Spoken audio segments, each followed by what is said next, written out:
Hello বন্ধুরা, তোমরা সব কেমন আছো? আমি তোমাদেরকে আজকে চাল কুমড়ো দিয়ে মুসুরির ডাল পোঁয়ের চচ্চড়ি দেখাবো। প্রথমে ফার্স্ট আমি কড়াইটা দিয়ে দিলাম, এর মধ্যে একটু সরষে তেল, তারপর আমি চাল কুমড়ো এবং পোঁয়টা এর উপরে দিয়ে দিচ্ছি, একটু নেড়ে চেড়ে নিচ্ছি।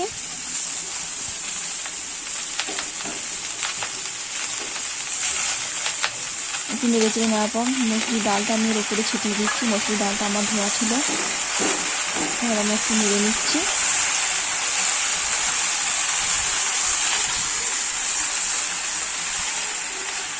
এর উপরে আমি এবার নুন, হলুদ, স্বাদ মতো চিনি একটু ছিটিয়ে দেবো, দিয়ে তারপরে নাড়িয়ে নেবো।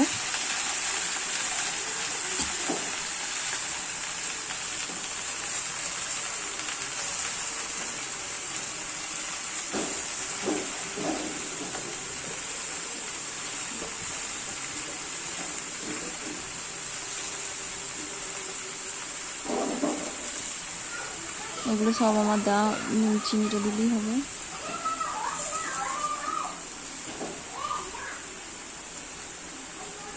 এবার আমি নাড়িয়ে নেব, ভালো করে নেড়ে চেড়ে নিয়ে এর মধ্যে আমি জল ঢেলে দেব।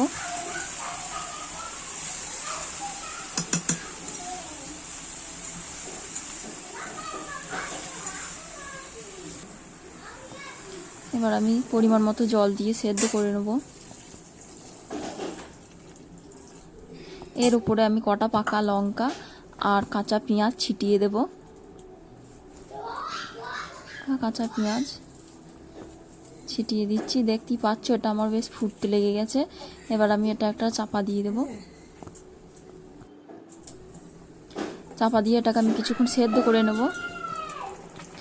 এটা আমার ভালোই সেদ্ধ হয়ে গিয়েছে, এবার একটু নেড়ে চেড়ে দেখব।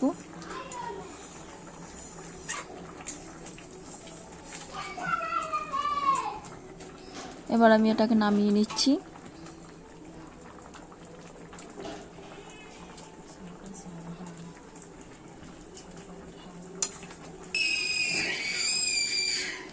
এটাকে নামিয়ে নিলাম আমি। এবার কড়াইটা পরিষ্কার করে নিয়েছি, এর মধ্যে আমি সরষের তেল দিয়ে দিচ্ছি। ফোড়নে দিয়ে তেলটা আমার গরম হচ্ছে,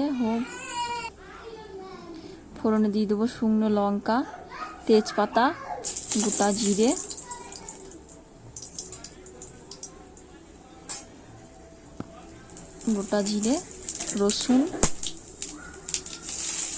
রসুনটা ভালো করে আমি ভেজে নেব।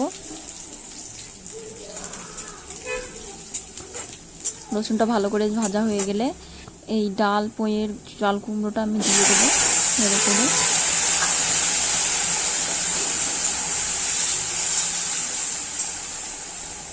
এবার আমি জামবাটিটাও দিয়ে দেবো, ভালো করে একটু নেড়ে নেবো। এটা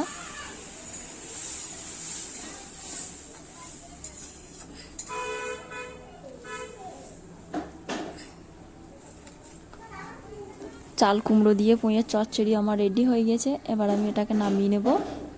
দেখতেই পাচ্ছ এটা বেশ আমার কি সুন্দর ফুটছে, কালারটাও বেশ হালকা হলুদের মধ্যেই এসছে।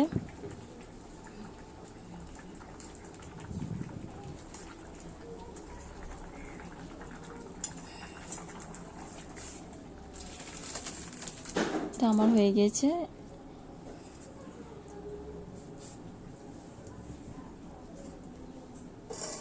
চাল কুমড়োর চচ্চড়ি আমার রেডি।